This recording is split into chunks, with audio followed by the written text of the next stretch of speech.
Welcome back to Insights Now. I'm Stephanie Aliaga, research analyst at JPMorgan Asset Management. And on this episode, I'll be interviewing David Kelly, the usual host for this podcast, on the outlook for the markets and the economy in 2024. So it's clear this year had no shortage of surprises for investors, from strong returns in stock markets to the impressive resilience of the U.S. economy. Along the way, we've confronted all sorts of shocks. A new war in the Middle East, Washington dysfunction, even higher interest rates, while the labor market and consumer have seen continued strength. And as we look to 2024, there's cause for both concern and optimism. A soft landing is still in view, but there's a number of risks that could potentially divert us from that path. Our team recently released our year-end investment outlook under the same title as this episode. And today, who's better to share those insights than our own Chief Global Strategist, Dr. David Kelly himself? Finally, this episode also marks the last one for this season, but we will be back early next year with a whole new theme and slate of guest speakers, so please stay tuned. Now let's get started. David, thank you for joining me today. I'm very glad to be here. So, plenty of questions on investors' minds as we look towards the new year, celebrate the holiday season. And it seems like there's some, deja vu when we think about the questions we're asking this year. Mm-hmm. Last year, we were also thinking about the potential risk for a recession. It seemed elevated as we look towards the new year. And we had a year where resilience seemed to be the kind of common theme. Looking towards next year, how are the different pieces of the economic pie looking? Do you think we can repeat the strength that we've seen this year, or is it perhaps a bit rockier ahead? I don't think we'll see quite the same strength in terms of economic growth. I mean, when this year wraps up, I think we'll be close to 3% year-over-year real GDP growth by the time we get the fourth quarter in the door. I don't think we're going to be able to do that going forward. We've seen a slowdown in the growth of payroll employment. But on the other hand, we have seen this big fall in inflation, and inflation is much less of a threat or concern than it was a year ago. So it's kind of like if you're actually coming in for a landing on a plane, and on a windy day, when you're 10,000 feet up in the air, it's pretty rocky. As you get closer to the runway, it does get a little smoother. So we do expect growth to be slower this year, but we still think there's a good chance that we avoid recession altogether. Some shock could put us in recession, but overall the economy looks reasonably well balanced as we enter 2024. Well, that's a great note. There's a lot of pieces of that I want to dive into as well. In particular, so we see, growth slowing down, but it's still looking pretty solid. How much of that is owed to the resilience in the U.S. consumer? Like, how are things looking for them in the year ahead? A lot. I mean, the consumers are always the most important part of the U.S. economy. It's more than 2/3 of total spending. And what we saw this year is we had a reduction, obviously over the last few years, we had a decline in all this COVID aid. People spent through their savings, or at least a lot of households did. Some of the richer households may not have done, but most households did spend through their COVID aid. We had a resumption of student loan payments. We had banks, certainly earlier on in this year, worried about credit with higher interest rates and with a mini banking crisis. So I think the prediction was that someone was going to pull the reins on consumers and they were not going to be able to spend. What we've actually seen is that consumers have continued to spend. The saving rate is still looking very low, down at 3.7% for the month of October. So it seems that consumers are still willing to spend, perhaps beyond the limits of prudence. I think in a lot of cases maybe people should stop spending, but they're not going to. I mean, these are Americans, and we're going to keep spending until somebody actually physically takes a credit card away. And so that's really been the key source of growth in this economy. There hasn't been much really dragging us into recession, but I think the resilience of consumers, the fact that we've gone from, even when we're in a gloomy mood, we seem to be willing to spend money that we don't have on stuff maybe we don't need. But our willingness to do that has allowed consumer spending to grow at a better than 2% pace during this year. And that has helped, I think, really sustain this expansion. Yeah. We've just wrapped up the kind of Black Friday season, and the early reports were just that, blockbuster spending. And seems like inventory's back on the shelves. Firms are maybe bringing back discounts and stuff, and consumers are eager to. Well, and particularly online. And what I think is very, I was looking at some of the numbers on year-over-year numbers on online spending, and then you say, well, you got to subtract out inflation. But if you actually think about it, inflation in core goods, which is what this is, is pretty much zero year over year. Yeah. That's not where there's, I mean, what inflation remains are in things like services and shelter, in transportation services, exactly. Yeah. But if you look at the stuff that people buy for the holiday season, there isn't really much of a price increase year over year. So the fact that nominal sales are up so much really does speak to a lot of strength in consumers. Absolutely. And I also want to talk about the labor market. So the labor market has been a really bright spot for the economy this year. You mentioned things are slowing down, right? Payroll job growth is slowing down. How low are we going to get in payroll job growth? Like, could we potentially dip negative? Like, is this a linear line downwards? Or are we normalizing? We'll find this like steady state to a kind of like, 50 to 100 payroll job gains per month. Like, what does that look like? I think we could average a little bit better than that. I mean, we might average 100 to 150,000 jobs per month, at least in the first half of the year. But I think the trend will slow down. But you raise a very, very good point, because it's quite possible it'll dip negative. And I'll tell you one reason for that. There is a lot of seasonal pattern to job growth. Mm-hmm. And that seasonal pattern was established long before the pandemic, and then was altered and distorted by the pandemic. And now it may be something quite different. So if your seasonal factor is looking for 800,000 jobs to be added, and then just because of some structural change in the economy, we actually had a pretty good month, but actually jobs only grew by 750,000, then seasonally adjusted, that comes in at a negative 50. So that's not so noticeable when job growth is 300, 400,000 every month. Yeah. But when job growth gets down to 100 to 150,000 per month, as I think it's going to get in 2024, the danger of having a negative payroll read is quite high. Yeah. I wouldn't overemphasize that if that occurs. I think you really have to take that with a big grain of salt and look at the overall mosaic in the labour market to see, do we still have momentum? But I think it's quite possible we'll see a negative payroll number in the next 12 months. Yeah, absolutely.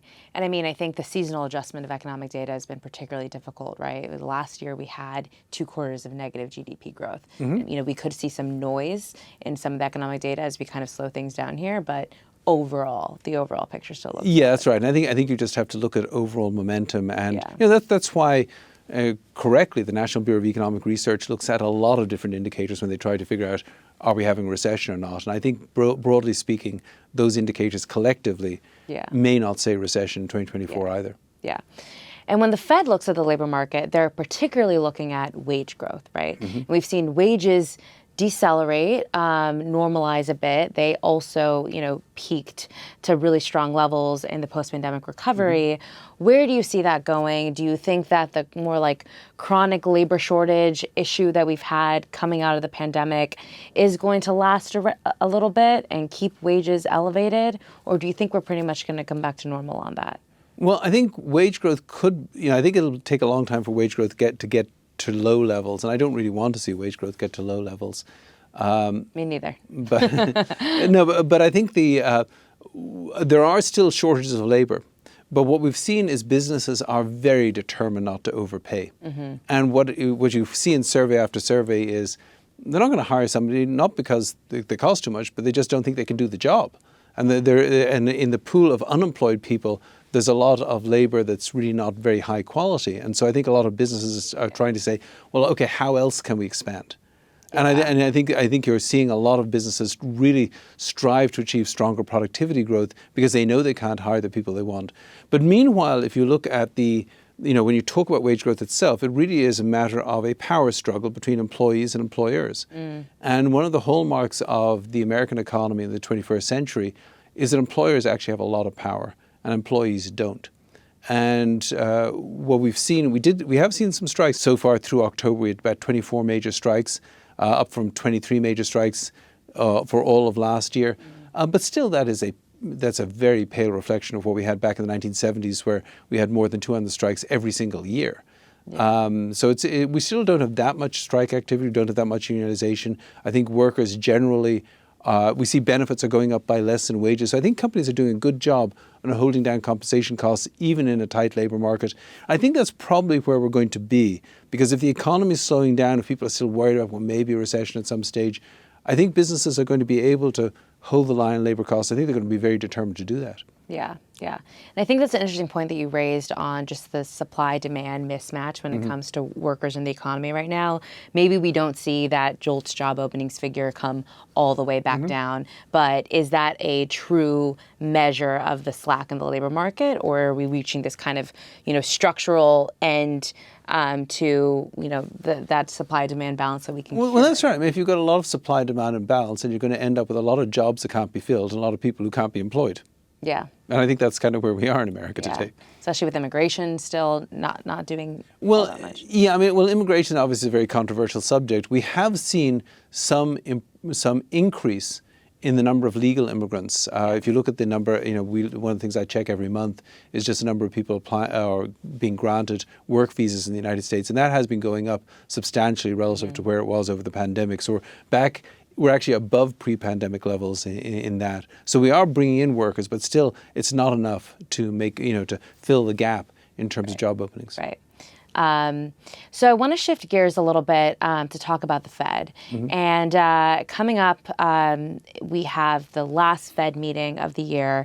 It seems like, everyone's expecting that the Fed is pretty much done hiking rates now, finally, right? But what does it look like looking to next year on the kind of psychology that the Fed has right now in landing the plane? They have this opportunity to, right, avert a recession. How are they going to approach rate cuts? Do you think that the market might be a little ahead of themselves and thinking that that could be a first quarter, second quarter reality? Or do you think they're going to hold the line on getting inflation down to 2% before they really ease up? It's like, I don't know if you have a friend like this, but who's always late. And they will promise you and swear blind they're going to be on time this time because they know how important it is. And they're going to show up late. And the Fed's kind of like that. The Fed tends to take its time both in raising rates. They wait too long and then they do too much. Yeah. And then they probably wait too long on the way down. A few months ago, Chairman Powell was asked at one of his press conferences, if the economy is still growing but inflation heads towards 2%, and you know that you've got a tight monetary policy here, will you bring rates back down to normal? And he said, yes. Yeah, if we're solidly moving towards 2%, then we will do that. I just don't believe that they'll do that. I think that they will find reasons to hesitate to pull the trigger on rate cuts unless the economy is actually showing weakness. Now, that doesn't mean we get no rate cuts next year. I think we will certainly get one unless something's wrong with this economic forecast altogether. So I think we'll certainly get one by the end of the year. And we might get some rate cuts starting, say, in the third quarter. But I wouldn't hold my breath waiting for the Federal Reserve to cut rates, because just traditionally they've found reasons not to do the thing that they ought to do or to hesitate. And I think that's probably what we're going to get. Yeah. We have seen the Fed give insurance kind of rate cuts in the past. And then we've had, the Volcker Fed, right? That just was a very strongly hawkish when it comes to inflation. Do you think that the Fed is more just like...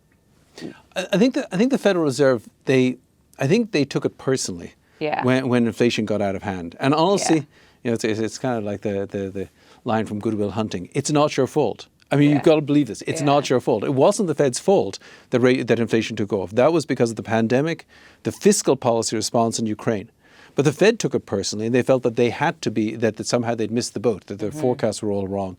And so they had to take responsibility for getting inflation down. And I think that is the mindset they have, which is really interesting because that's so different from what it was before the pandemic. But that's their mindset today.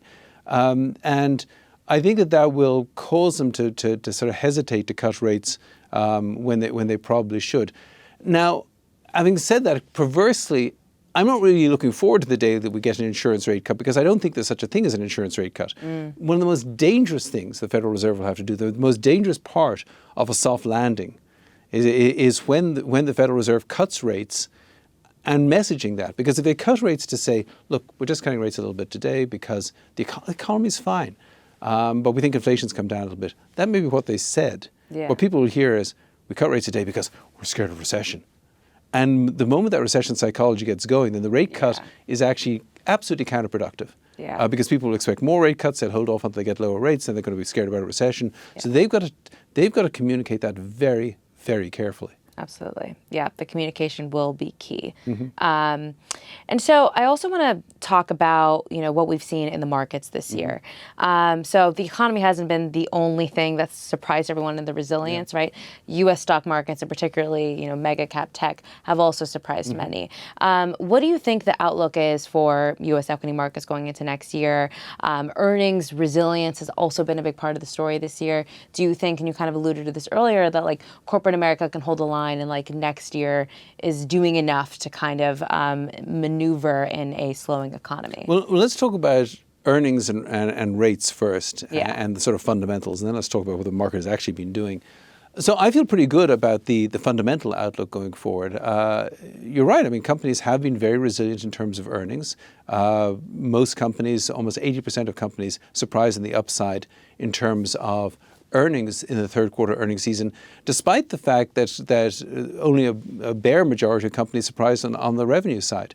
What's happening is companies are seeing revenue growth slow, and that's a problem. But they're being very creative in making sure that they keep margins high. And American, I've always admired the willingness of American consumers to spend money they don't have, and I've also always admired the ability of American corporations to find ways of squeezing all their suppliers to keep margins high, and squeeze workers to do that. And I think that's what I think you'll see companies do. So I feel pretty good about the earnings outlook, particularly if we have a moderate growth environment.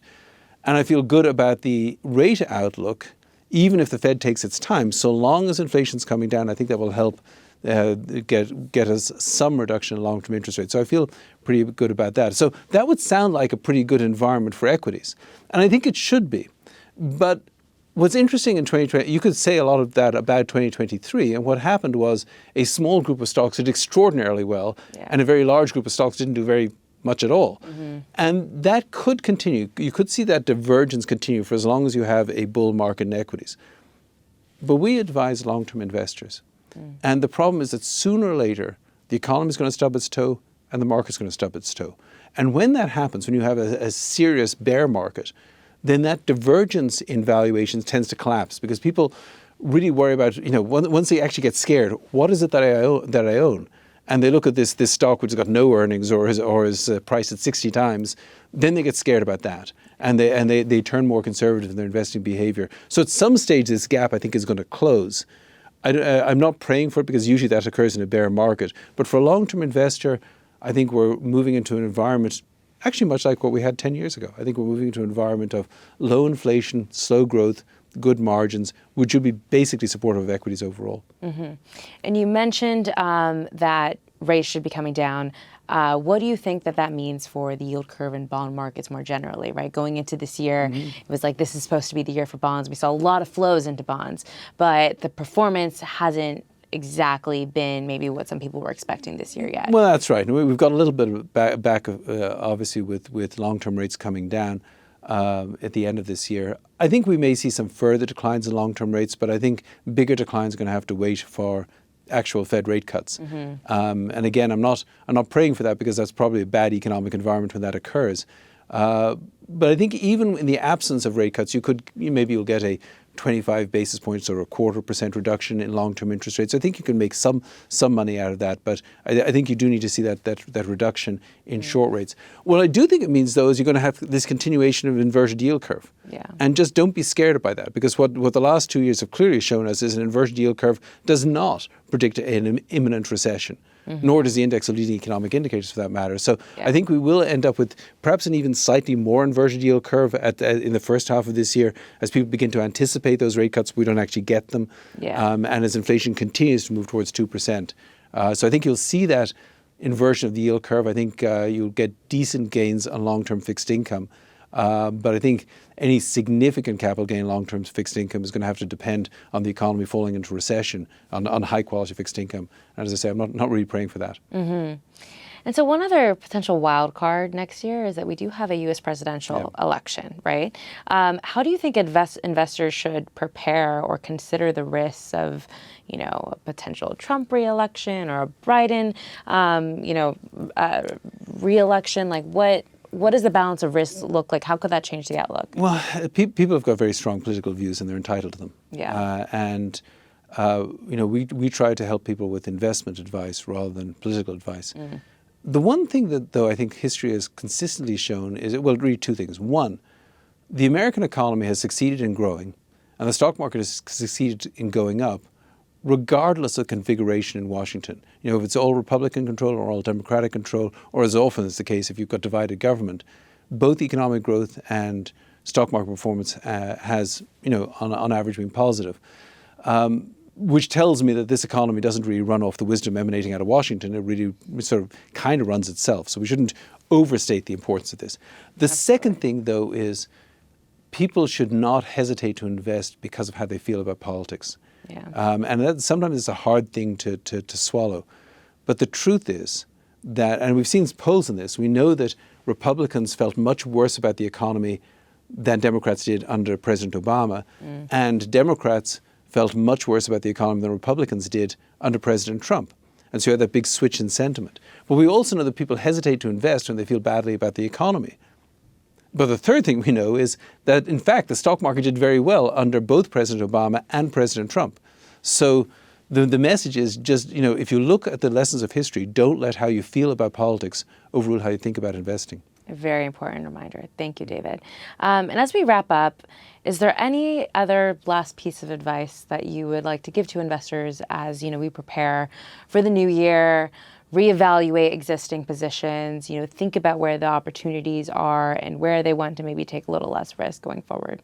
Well, I think that there are a few things. First of all, I think you need to have a balanced view of where we are and where we're going. If you have the opportunity to turn off cable TV and get rid of your social media feed, it's probably a good idea as an investor. Beyond that, I think it's important to look at valuations. We've had this sort of euphoric market in the stock market for many years, actually, in the United States, but it has led to some divergence. And there's divergence within the US market, and there's a divergence between the US market and international markets, which are a lot cheaper. But in the long run, valuations really do matter. Yeah. So it's very important to be diversified. Don't just put a large share of your eggs in the large cap, mega cap stock basket just because they've done well. I think it's important to be very well diversified. And the last thing is don't overweight cash. Because when we've seen an enormous pileup of money in money market funds, and I know some of that has to do with higher interest rates on checking accounts or savings accounts or interest-bearing checking accounts. But a lot of it has to do with long-term money, which is sitting in short-term accounts because people say, well, I can make 5%, why should I worry? And that's fine, but history repeatedly shows that when you're at a peak in CD yields or a peak in the yields of money market funds, over the next 12 months, almost always something else does better. Yeah. And generally speaking, unless you've got overvaluation, and we don't, the bond market overall is not overvalued, the stock market overall is not overvalued. Unless you've got that broad overvaluation, long-term money ought to be in long-term assets. So be a little bit brave, be a little bit disciplined, but make sure that long-term money is invested for the long run.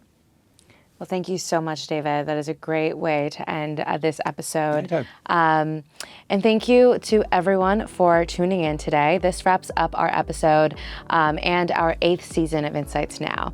But we will be back with you soon. As I mentioned, we will have a new season and a whole new slate of guest speakers out early in the new year.